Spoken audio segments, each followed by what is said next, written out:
orang yang beriman itu udah pasti diuji. Jadi semakin kuat keimanan seorang, semakin berat ujiannya. Tetapi ingat juga bahwa ujian seorang muslim itu Allah juga akan melihat kadar kemampuannya.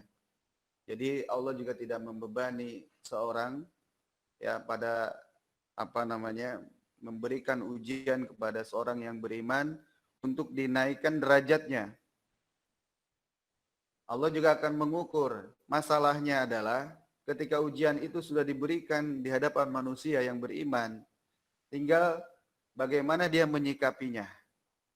Ada yang menyikapinya dengan sabar, ada yang menyikapinya dengan ikhtiar, dengan sabar dan ikhtiar, dengan apalagi dengan tenang dan dengan bijaksana, lalu menghasilkan sebuah solusi yang baik. Ada juga yang menyikapinya ya tidak dengan sabar. Maka misalkan diuji sakit yang parah, yang ada adalah mengatakan hal-hal yang negatif, misalkan Tuhan tidak adil, kenapa saya diberikan sakit yang berkepanjangan sementara yang lain sehat-sehat saja gitu kan.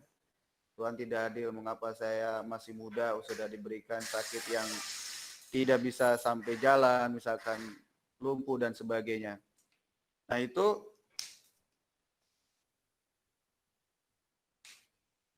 ya nggak bisa tapi. Nah itu ada yang diuji seperti itu kemudian tidak sampai lolos dari ujiannya, maka dia gagal dalam menghadapi ujian Allah. Lalu Allah tidak akan jadi mengangkat derajatnya yang mulia di sisinya.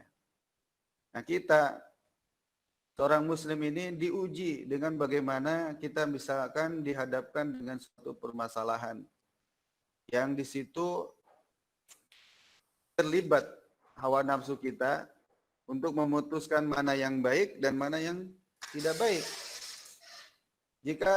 Hawa nafsu itu selalu mengikuti hal-hal yang negatif.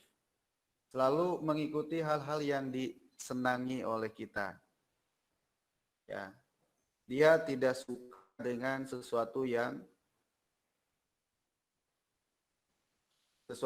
tidak disenangi. Misalkan contoh, kita baca Quran, itu nafsu nggak suka itu. Ya. Kita belajar seperti ini, nafsu nggak suka tuh. Hal yang berat-berat, hal-hal yang ibadah, itu nafsu itu tidak suka. Maka jika ada misalkan dalam contoh kecil ini, ada santri yang tidak ikut belajar kuliah online ini, ya dengan sengaja berarti dia sudah ditundukkan oleh hawa nafsunya. Hawa nafsunya, dia sudah ditundukkan oleh hawa nafsunya. Nah, bagi orang-orang yang mengikuti berarti dia sanggup melawan atau mengendalikan hawa nafsu. Maka dari itu kita harus ingat bahwa hawa nafsu ini harus kita kendalikan dengan apa? Nah, kita lanjut pembahasannya. Ya. Di antaranya dengan keimanan yang sangat kokoh dalam hati kita itu. Semakin hari kalau kita latih, dari mulai sholat, dari mulai baca Quran, dari mulai belajar, menuntut ilmu di jalan Allah, kemudian beramal soleh, dan sebagainya. Kalau itu terus-menerus kita lakukan, maka keimanan kita itu akan meningkat. Ya, karena terlatih, ya, keimanan kita akan meningkat, sehingga mampu mengerem terhadap nafsu-nafsu yang negatif. Kita lihat juga ayat ini, فَمَنْ يَعْمَلْ مِثْقَالَ ذَرَّةٍ خَيْرًا يَرَهُ. Barang siapa yang mengerjakan kebaikan seberat zarah pun, niscaya dia akan melihat balasannya. Dan barang siapa yang mengerjakan kejahatan sebesar zarah pun, niscaya dia akan melihat balasannya pula. Dibalas ini. Ya.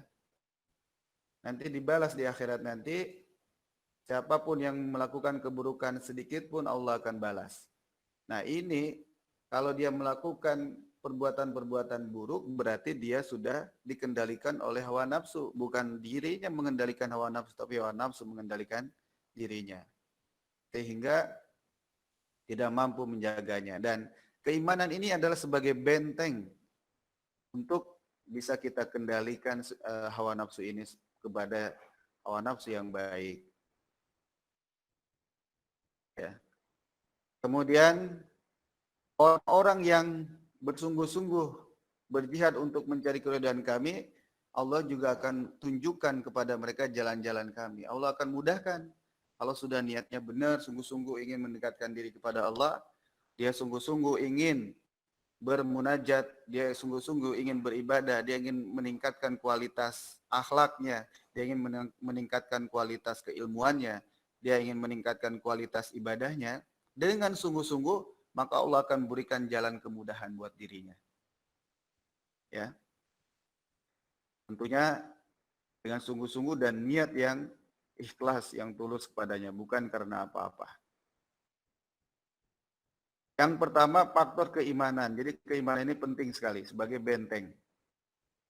Kemudian ada beberapa ragam amal kebaikan untuk mengendalikan jiwa, di antaranya mengendalikan jiwa terhadap pasangan. Ya. Terhadap pasangan, selalu ceria bersama pasangan, tersenyum saat pasangan masuk rumah, membiasakan dialog dan perhatian kepada pasangan, tidak melukai perusahaan pasangan, berusaha memudahkan urusan pasangan selama bukan dalam maksiat, tidak membuat marah pasangan atau mengganggu ketenangan hidupnya. Dan jika pasangan marah, mampu menahan diri semampunya. Nah, ini dalam berumah tangga ini.